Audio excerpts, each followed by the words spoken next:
अस्सलाम वालेकुम दोस्तों, उम्मीद है भी तमाम दोस्त खैरियत से होंगे। वीज़ा वाला भाई आज आप लोगों के लिए एक और वीडियो लेके हाजिर हुआ है और आज की वीडियो उन तमाम लोगों के लिए बहुत ही इंपॉर्टेंट है जो यूएसए का वीज़ा अप्लाई करना चाहते हैं, लेकिन साथ ही साथ वो इस कन्फ्यूजन का शिकार होते हैं कि यार हमारा वीज़ा रिजेक्ट ना हो जाए या फिर उनका माजी के अंदर पास के अंदर वीज़ा रिजेक्ट हो चुका हो।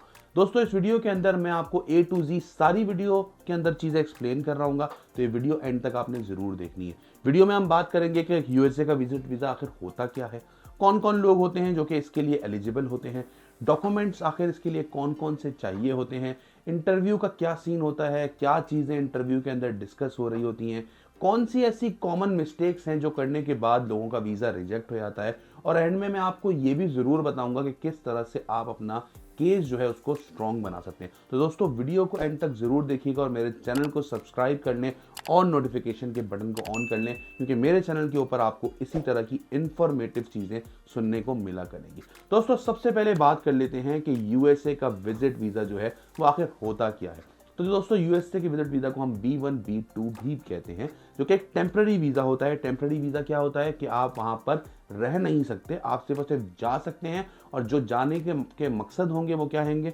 सबसे पहले टूरिज़्म, कि आप वहाँ पे किसी चीज़ों को विजिट करने, जगहों को देखने के लिए जा रहे हैं, या आप पे कोई रिश्तेदार, आप पे कोई मतलब कि बहन भाई वहाँ रहते हैं, फैमिली विजिट, या आप कोई कारोबार करते हैं, कोई ऐसा इवेंट आ रहा है, कोई कॉन्फ्रेंस आ रही है जिसको अटेंड करने के लिए आप जाना चाहते हैं, या कोई मेडिकल रीज़न की ऐसे आप जाना चाहते हैं, या फिर कोई छोटी सी बिजनेस मीटिंग है उसके लिए आप वहाँ पे जाना चाह रहे हैं। तो दोस्तों इस वीज़ा का जो सबसे इम्पॉर्टेंट रूल है वो ये है कि आप अमेरिका में परमानेंटली सेटल नहीं हो सकते। ये बात आपने अपने जहन में रखनी है।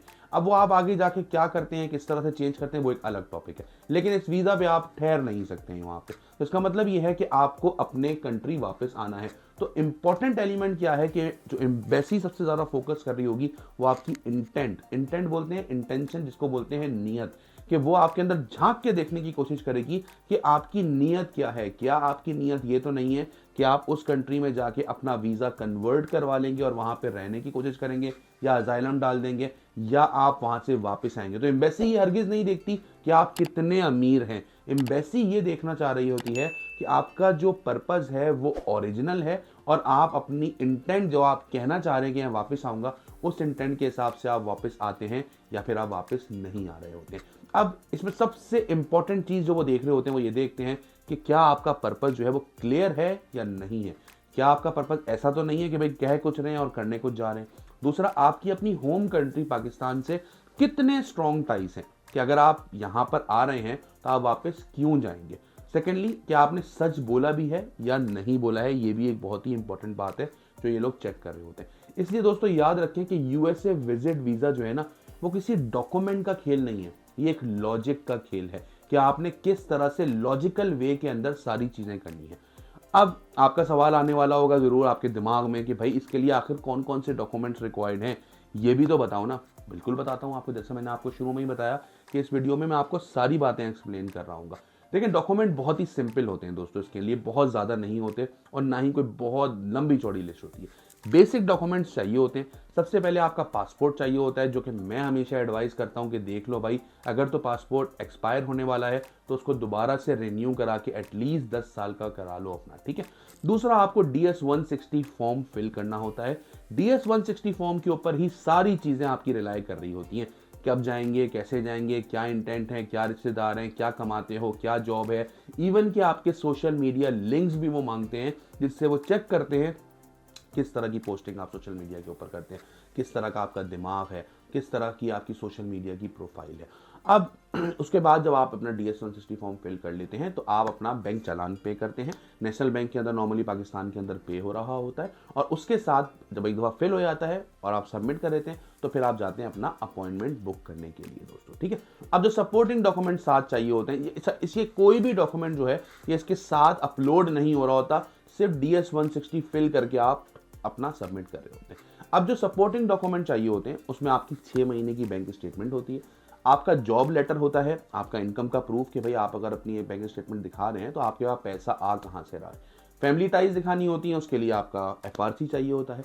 ट्रैवल हिस्ट्री, अगर तो आपकी ट्रैवल हिस्ट्री है तो पूरा स्कैन पासपोर्ट ले जाएं, जिसके अंदर आपकी सारी की सारी आपकी जो है वो इमिग्रेशन की एंट्री और एग्जिट की स्टैंप हो।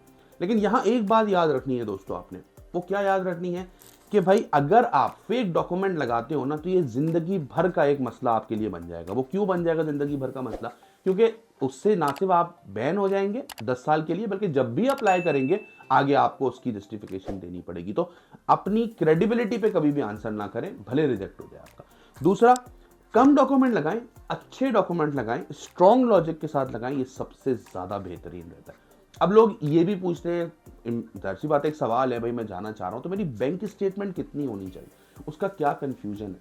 अच्छा, सबसे ज्यादा लोग गलती जो है ना वो यहीं पे ही कर देते हैं। एम्बेसी कभी भी ये नहीं पूछती कि भाई आप कितने बड़े तुर्रम खान हैं, आपके पास कितने करोड़ों रुपए जो हैं वो बैंक अकाउंट के अंदर हैं।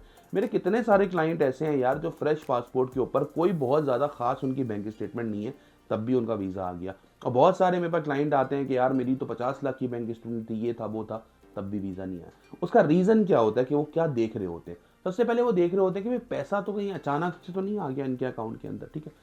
इनकम और जो सेविंग का पार्ट है उसमें आपस के अंदर जो है वो कोई मैच आ भी रहा है या नहीं आ रहा है। और जो ट्रेवल का खर्चा आप बोल रहे हो वो रियलिस्टिक भी है या नहीं है। मतलब आप बोल रहे हो 4 लाख में टूर कर दूंगा, 4 लाख का खाली टिकट आ रहा है, ऐसा तो नहीं है। या फिर आपने जो पैसा है वो किसी भाई से मांग के तो नहीं डलवाया हुआ, जो कि टेम्पररी हो आपके अकाउंट के अंदर और अचानक आया हुआ हो। तो इन तमाम चीज़ों से दोस्तों आपका केस जो है ना वो बहुत वीक हो जाता है। अच्छा, अब इंपॉर्टेंट चीज़ जो मैं आपको बताऊं, यूएसए का वीज़ा जो है ना वो सबसे ज़्यादा रिलाय कर रहा होता है आपके इंटरव्यू के ऊपर। ये वाहिद वीज़ा है जिसके अंदर आपका इंटरव्यू भी हो रहा होता है। और अगर मैं आपको सच बात बताऊं ना तो इंटरव्यू बहुत ही शॉर्ट होता है, और अक्सर औकात तो 60 सेकेंड 1 मिनट का इंटरव्यू हो रहा होता है हार्डली। और उसके अंदर क्वेश्चंस भी बहुत सिंपल होते हैं। कहाँ जा रहे हो, क्यों जा रहे हो, कितने दिन के लिए जा रहे हो, आप करते क्या हो, वापस क्यों आओगे, कब आओगे। तो इस तरह की जो क्वेश्चन है ना ये बहुत ही सिंपल है। अब सबसे ज्यादा प्रॉब्लम ना इन्हीं क्वेश्चंस के अंदर हो जाती है। हालांकि सुनने में ये क्वेश्चंस बहुत ही आसान है, बहुत ही सिंपल से क्वेश्चन है और आपसे पूछा जा रहा है, लेकिन सबसे ज्यादा प्रॉब्लम भी इन्हीं क्वेश्चंस के अंदर आ जाती है। और वो कैसे आ जाती है कि आप जब उनके आंसर देना जा रहे होते हैं ना तो आप ना ओवर एक्सप्लेन कर देते हैं। मतलब कि सवाल आपसे पूछा जा रहा है 2 सेकंड का, जवाब आप देने जा रहे हैं, आपका मूड बन गया है 1 मिनट का। मतलब कि आपने जो तमहीद बांधना शुरू की है ना, अगर उन्होंने आपसे पूछा है कि आप क्यों जा रहे हो तो आपने बताना है क्यों जा रहा हूं, लेकिन आपने तमहीद बांधी कि मैं जो हूं, मैं यहां गया, मैं वहां गया, मैं एक बड़ा ट्रैवलर हूं। आपने इतनी लंबी तमहीद की कि उन्होंने आपसे जवाब तक पहुंचने की नौबत ही नहीं दी और वहीं पे आपका जवाब खत्म कर दिया।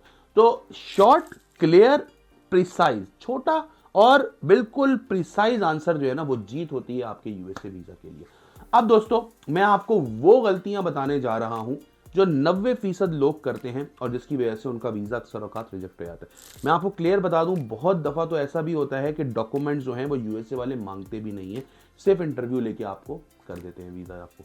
लेकिन लोग क्योंकि उनके दिमाग में तो चल रहा है ना, तो वो क्या करते हैं, फेक बैंक स्टेटमेंट लेके चले जाते हैं। पर्पज़ उनका क्लियर नहीं होता, तो इंटरव्यू के अंदर क्या होते हैं, जब उनसे सवाल सीधा सा भी सवाल पूछा जाता है तो वो नर्वस हो जाते हैं या वो एग्रेसिव हो जाते हैं। मतलब उनका जवाब ऐसा होता है कि जो इमोशनल सा जवाब होता है, जिसको देख के उनको लगता है कि नहीं यार ये चीज़ जो है ना हमें समझ में नहीं आ रही है। दूसरा, वो एक्स्ट्रा डॉक्यूमेंट दिखाने के लिए जब वहाँ पहुँचते हैं तो खुद से भी एक्स्ट्रा के एक्स्ट्रा डॉक्यूमेंट जो है ना वो दिखाना शुरू हो जाते हैं। और कुछ लोग जो हैं वो एजेंट्स के थ्रू आते हैं, तो बहुत सारे एजेंट्स को मैं जानता हूँ जो कि गलत और फेक डॉक्यूमेंट जो है वो बना के अपने क्लाइंट को दे देते हैं। तो ये भी एक रीज़न होता है जिससे वीज़ा जो है ना वो रिजेक्शन का चांस जो है वो बढ़ जाता है।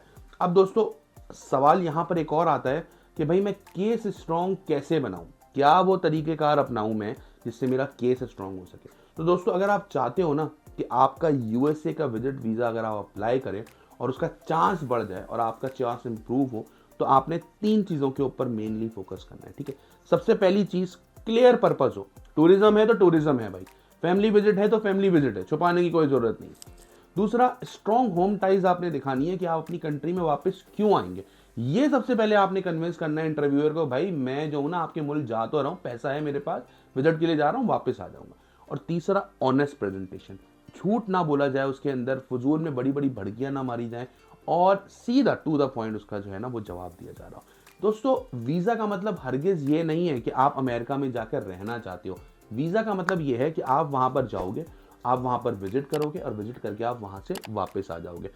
इससे क्या आप साबित कर रहे हो वीजा ऑफिसर को कि भाई मैं जो हूं ना मैं पाकिस्तान का शहरी हूं और मैं आपकी कंट्री के अंदर सिर्फ और सिर्फ विजिट की नीयत से आना चाहता हूं, इसके अलावा मेरी कोई नीयत नहीं है, मैं वापस अपनी कंट्री में जो है वो टाइमली आ जाऊंगा, मैं ज़्यादा ओवर स्टे करूंगा भी नहीं। अगर आप दोस्तों विजिट वीज़ा अप्लाई करना चाहते हो और आप चाहते हो कि आपका केस प्रॉपरली एवेल्युएट हो, चाहे आप फर्स्ट टाइम एप्लीकेंट हो या चाहे आपका इससे पहले वीज़ा रिजेक्ट हो चुका हो, अगर राइट स्ट्रेटजी यूज़ की जाए तो सब कुछ चेंज हो सकता है। आप चाहें तो नीचे स्क्रीन के ऊपर नंबर्स आ रहे हैं, आप हमारी टीम से रब्ता कर सकते हैं और हमारे साथ फ्री बुकिंग कर सकते हैं अपनी अपॉइंटमेंट की। आई होप सो दोस्तों आपको मेरी वीडियो पसंद आई होगी। नीचे कमेंट सेक्शन के अंदर यूएसए जरूर लिखें अगर आप चाहते हैं कि मैं आपको जो है वो कंप्लीट डॉक्यूमेंट लिस्ट सेंड कर दूं। अपना बहुत ख्याल रखिएगा, मिलते हैं अगली वीडियो में। अस्सलाम वालेकुम।